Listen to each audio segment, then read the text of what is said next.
오늘 읽어드린 본문 말씀에 보시면요, 예수님께서 제자들의 질문을 받고 제자들에게 대답하시는 내용입니다.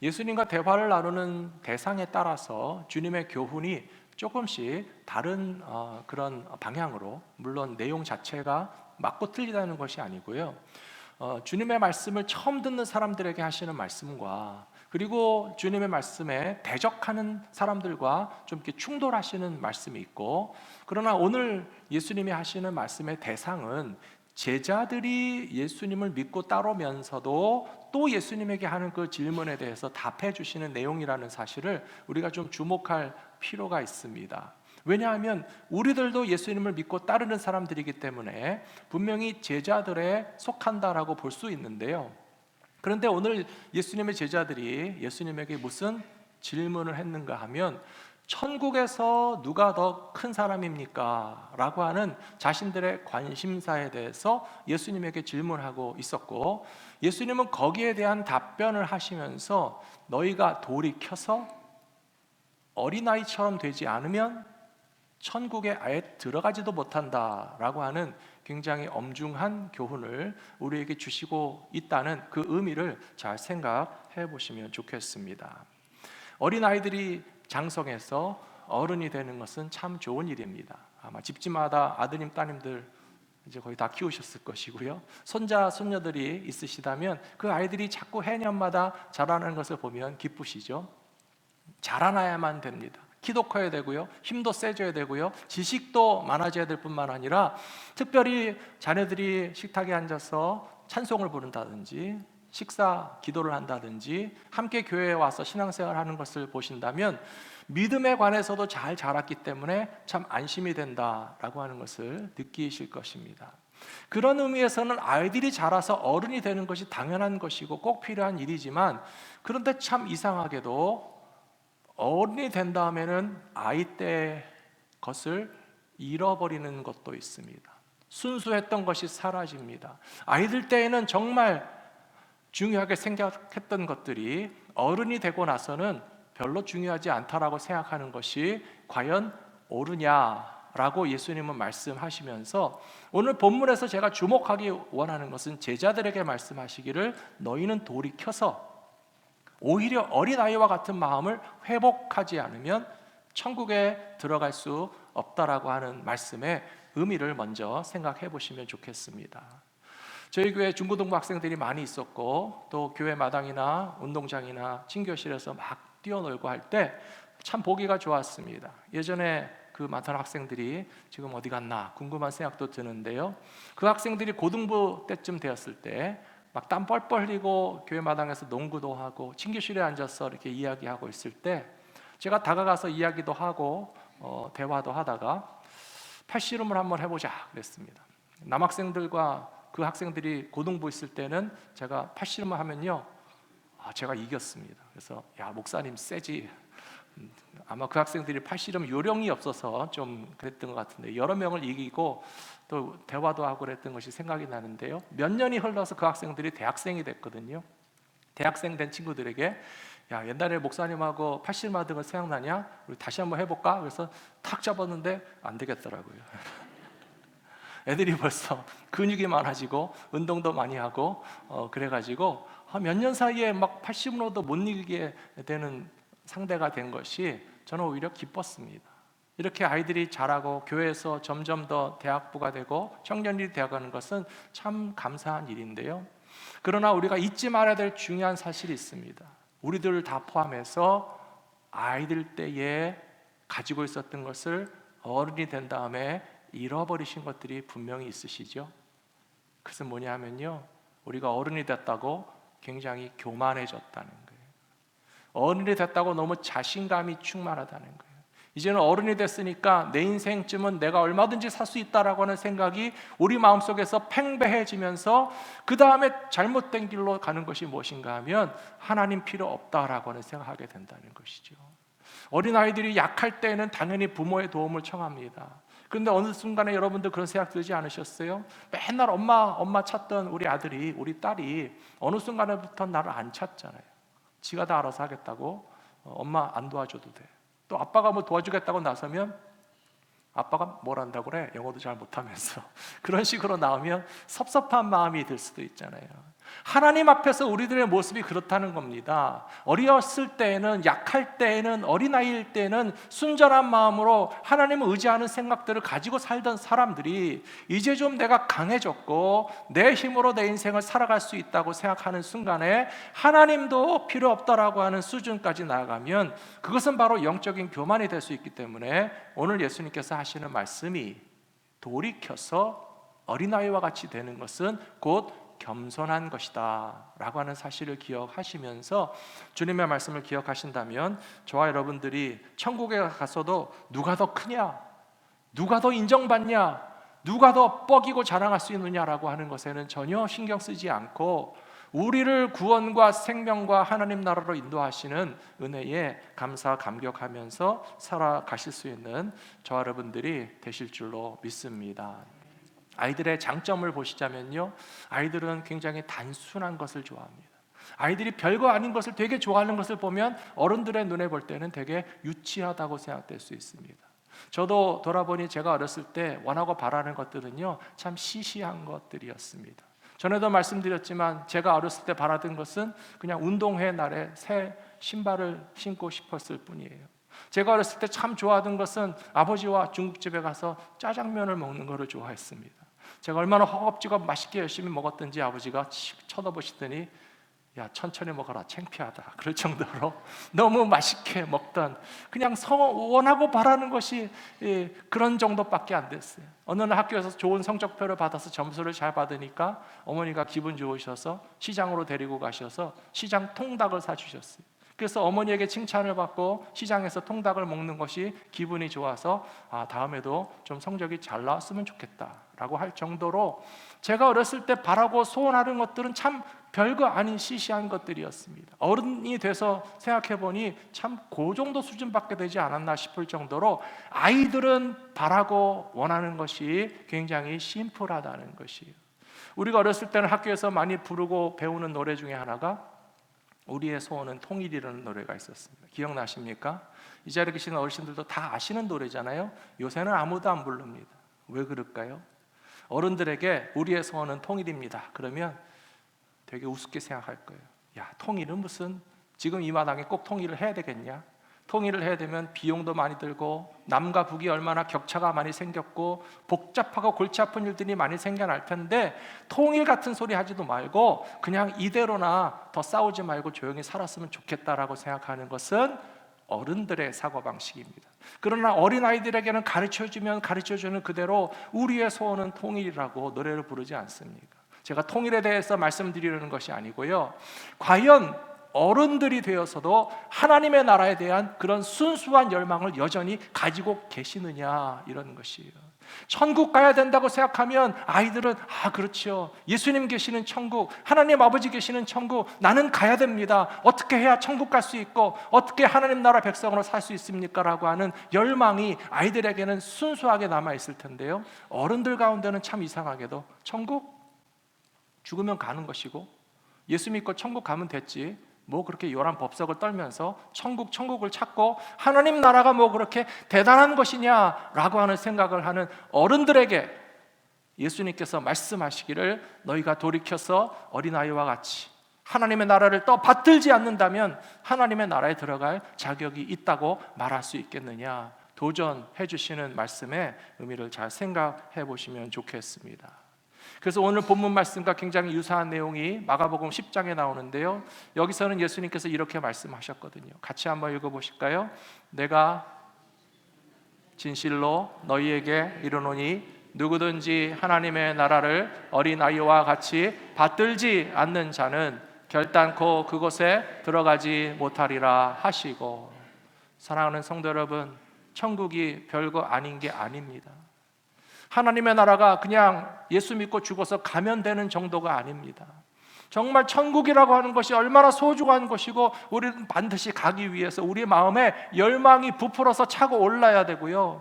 하나님의 나라라고 하는 것도 너무나 나에게 있어서 소중한 것이기 때문에 죽어서만 가는 하나님의 나라가 아니고 이 땅 위에서도 하나님의 나라 백성으로서 사는 것을 내 삶의 최고의 특권과 영광으로 생각하실 수 있는 저와 여러분들이 되시기를 부탁합니다.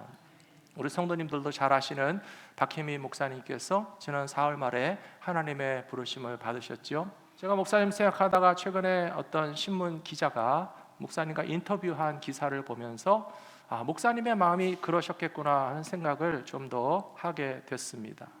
뭐냐면 암투병을 하시는 동안에 죽음이 두렵거나 이 세상에 무슨 미련이 있는 것은 전혀 아니셨다고 기자와 함께 인터뷰하셨는데요.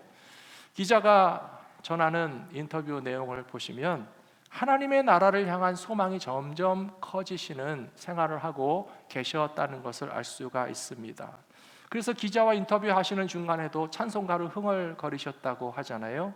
우리가 지금은 나그네 되어도 화려한 천국에 머지않아 가리니 우리는 다 이 땅 위에서 나그네의 삶을 살고 있는 것인데 지금 박 목사님의 마음은 천국을 향한 마음이 그렇게 커져 있으시다라고 하는 뜻으로 이해가 되었습니다.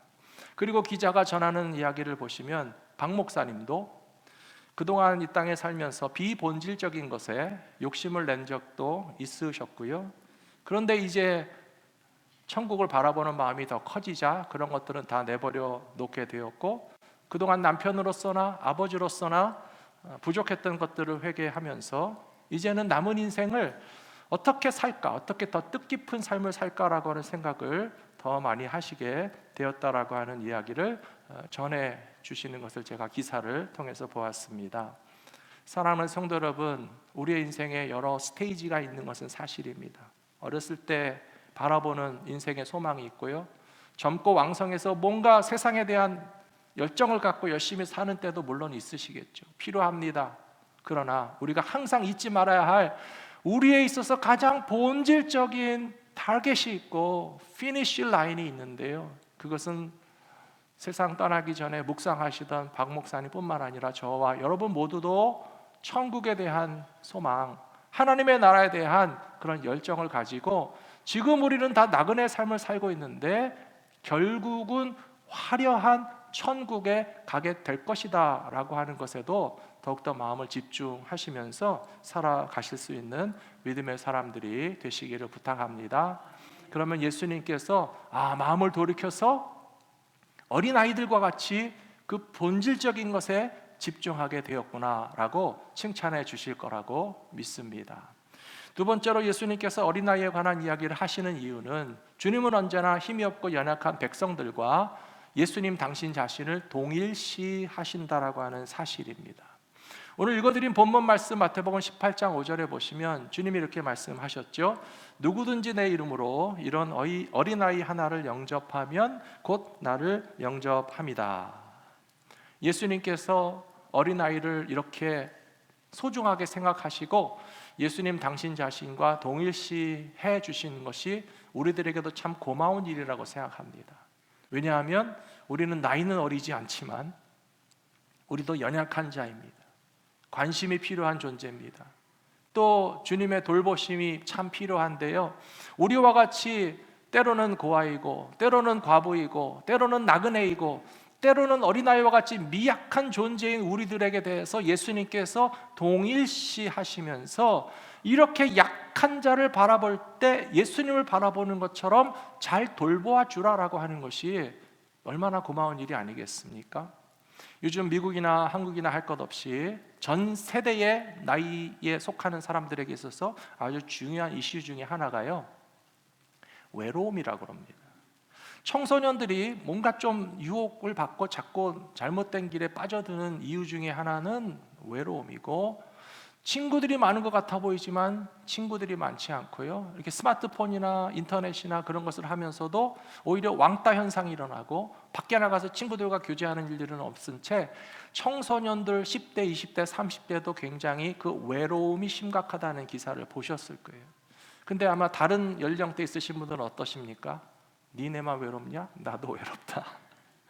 40대도 50대도 60대도 70대도 연세와 상관없이 어쩌면 자기 삶 가운데서 굉장히 고립되고 단절되고 외로우며 돌보는 사람이 없는 상태로 살아간다는 느낌을 받으실 때가 많이 있으실 거예요. 정신과 의사들이 분석했습니다. 그 외로움이 심한 것이 얼마나 우리 육체와 정신에 해악을 끼치는가 하면 하루에 15개 담배를 피는 것만큼이나 나쁘다. 그런 기사도 보셨을 거예요. 담배를 15개 피를 하루 피우면 얼마나 나쁜지는 잘 모르겠습니다만은 그만큼 우리의 정신과 마음과 육체를 갉아먹는 그 외로움에 지친 전 세대의 사람들에게 지금 누가 필요하시다는 거예요?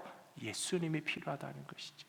예수님께서 그냥 귀찮다, 가까이 오지 마라, 왜 이렇게 시끄럽게 떠들고 니네 뭐냐 이렇게 어른들은 쫓아내고 제자들은 물리치는데도 불구하고 아니다, 이 아이들이 내게로 오는 것을 금하지 말라, 이 어린 아이에게 대하여 해준 것이 곧 나에게 해준 것이다라고 말씀하시는 예수님이 우리가 고립되고 우리가 단절되고 우리가 외로우며 우리가 아무도 돌보는 사람이 없을 때에 예수님이 얼마나 우리를 주목해 보시는지 생각하신다면 이 지극히 작은 소자와 예수님을 동일시하시는 것이 너무나 소중하기 때문에 우리도 예수님을 사랑하는 마음으로 그런 형제와 자매들과 특별히 교회 안에서 새가족들, 잘 눈에 띄지 않으시는 분들, 더 많은 관심이 필요하신 분들, 혹은 오늘과 같은 어린이 주일에는 교육부서와 EM 우리 눈에 보이지 않잖아요. 그렇지만 교회 안에서 오늘 함께 예배드리고 우리 교회 안에 어떤 지체가 된 분들에 대해서 더 잘 관심을 갖고 돌봐주신다면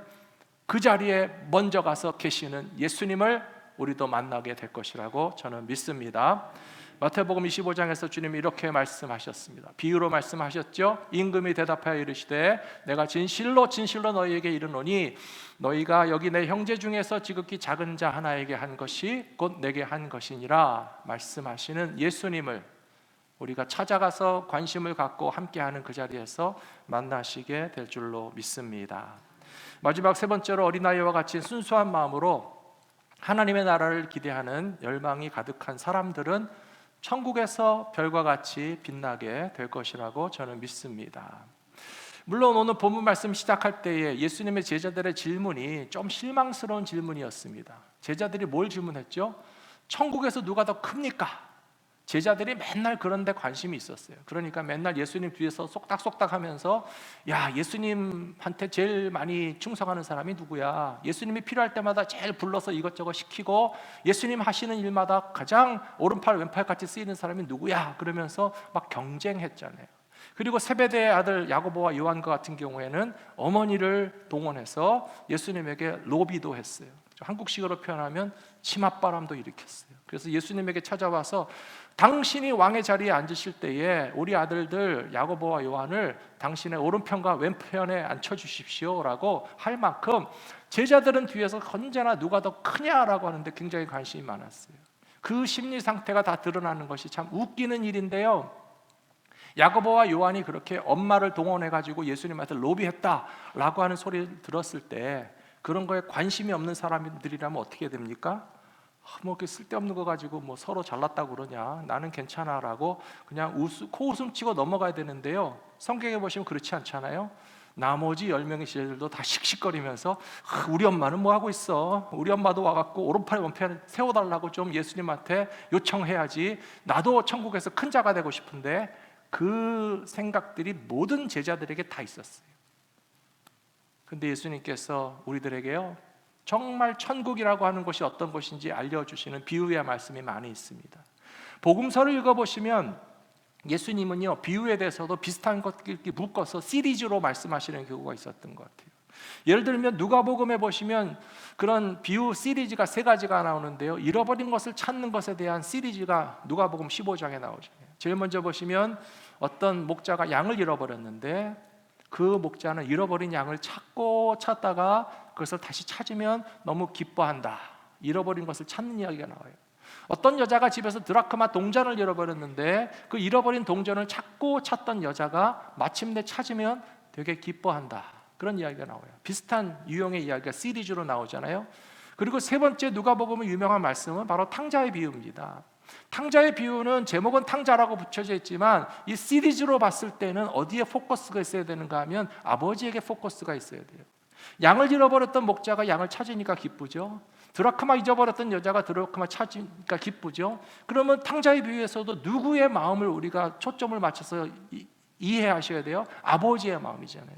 비록 탕자지만 이 아들이 아버지 재산 갖고 나가서 허랑방탕하다가 뭔 짓을 했어도 좋으니 그 아들이 제 발로 돌아오는 것만 해도 너무 기뻐서 아버지가 아들을 위해서 잔치를 베풀어 주신다라고 하는 잃어버린 것들을 다시 찾는 것에 관한 이야기가 누가복음 15장의 비유의 세 가지의 공통점이라고 볼 수 있거든요.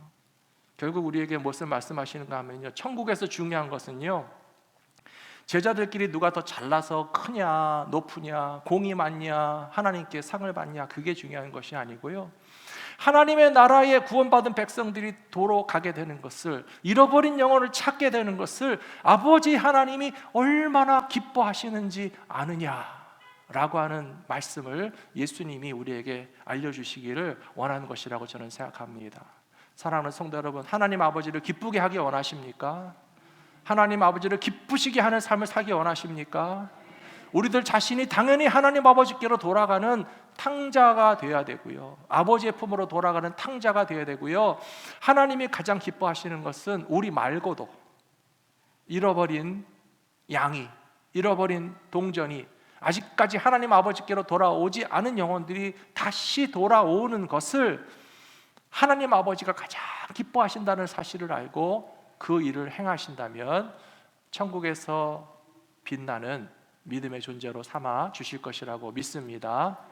사랑하는 성도 여러분, 또 예수님의 비유에는 시리즈들이 있는데요, 하나님의 나라가 소중한 것을 깨닫는 눈이 떠져야 된다라고 하는 것에서 시리즈로 말씀하고 계세요. 예를 들면 마태복음 13장에 보시면, 오늘 본문에 찾아와 드렸죠.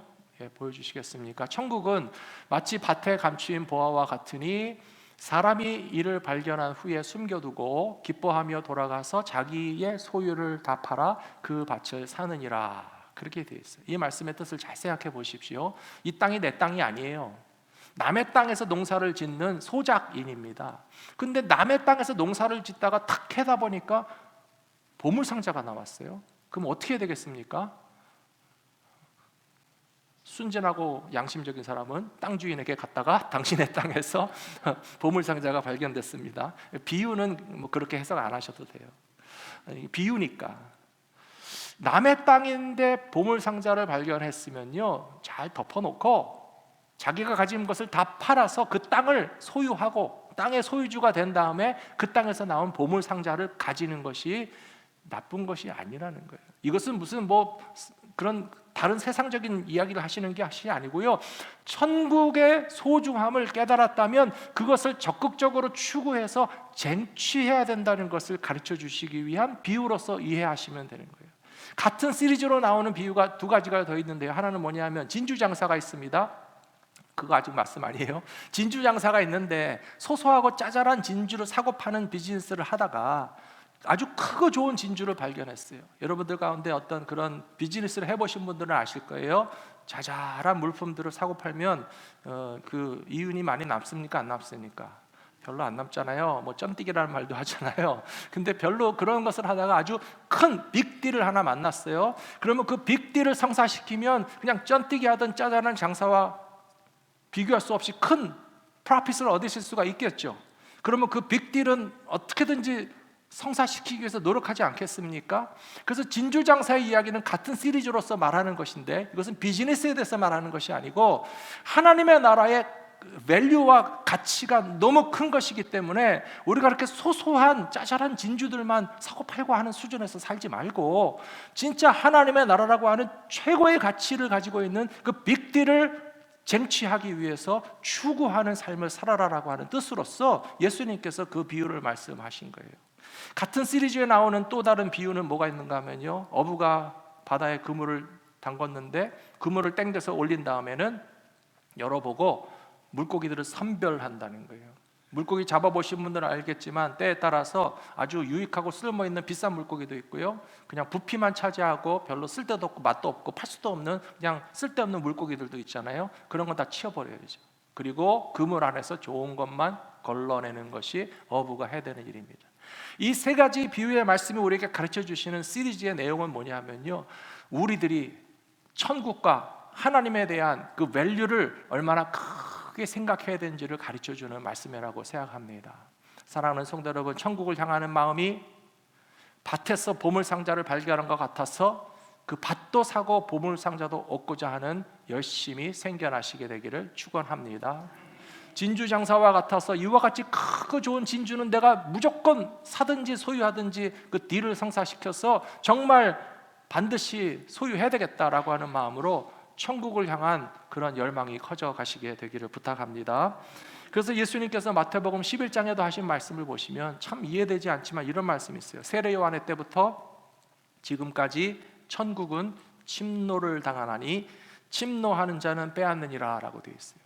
이것은 하나님의 나라에 들어갈 자격이 없는데 뭐 싸워가지고 쟁취해가지고 뺏으라는 뜻이 아니고요, 제가 계속 말씀드린 것처럼 하나님의 나라를 추구하고 지향하는 열심이, 하나님의 나라가 소중한 것을 아는 사람은 그 열심을 내서 밭을 사야지, 진주를 사야지, 좋은 물고기를 골라내야지 하는 마음처럼 하나님의 나라에 들어가기 위한 열심을 갖고 살아가시는 성도님들이 되셔야 할 줄로 믿습니다. 그렇다면 우리가 천국 가서 칭찬받는 일이 뭐가 있을까요? 마태복음 25장에서는 그런 말씀이 나오죠. 천국은 또 이와 같으니, 또 천국에 관한 비유인데요, 신랑을 맞이하기 위해서 기다리는 10명의 처녀와 같다, 그렇게 됐습니다. 하지만 아시는 것처럼 10명의 처녀들이 다 잔치집에 들어간 건 아니죠. 5명의 처녀들은 좀 방심하고 있었어요. 뭐 때가 되면 오겠지, 등불이 꺼지기 전에 오겠지. 하지만 5명의 처녀들은 열심히 있는 처녀들이고요, 천국을 침노하는 처녀들이고요, 나는 반드시 신랑이 오셔서 결혼잔치에는 들어가야 되겠다라고 하는 아주 열정을 가지고 있는 사람들이 5명의 처녀들이었습니다. 그래서 여분의 기름을 준비했고 그 여분의 기름이 있기 때문에 천국잔치에 들어가서 기쁨을 누리게 됐다는 것처럼 저와 여러분들이 하나님의 나라를 향한 열망이 그 누구보다 그 어느 때보다 더 커지시게 되기를 부탁합니다. 그리고 천국 가서 우리가 별과 같이, 해와 같이 빛나게 되는 비결이 저는 있다고 생각합니다. 그건 다른 것이 아니고요, 우리가 이 땅에서도 무슨 봉사도 하고 섬김도 하고 여러 가지 공로가 있을 수 있겠지만 앞에 제가 말씀드렸잖아요. 하나님이 제일 기뻐하시는 게 뭐라고요? 잃어버린 것을 다시 찾는 거라고. 하나님 앞에 우리가 천국 가서 칭찬받은 일이 있다면요, 가장 칭찬받는 것은 잃어버린 것을 다시 찾도록 하나님을 도와드리면 하나님이 정말 기뻐하시고 우리에게 칭찬해 주실 것 같아요.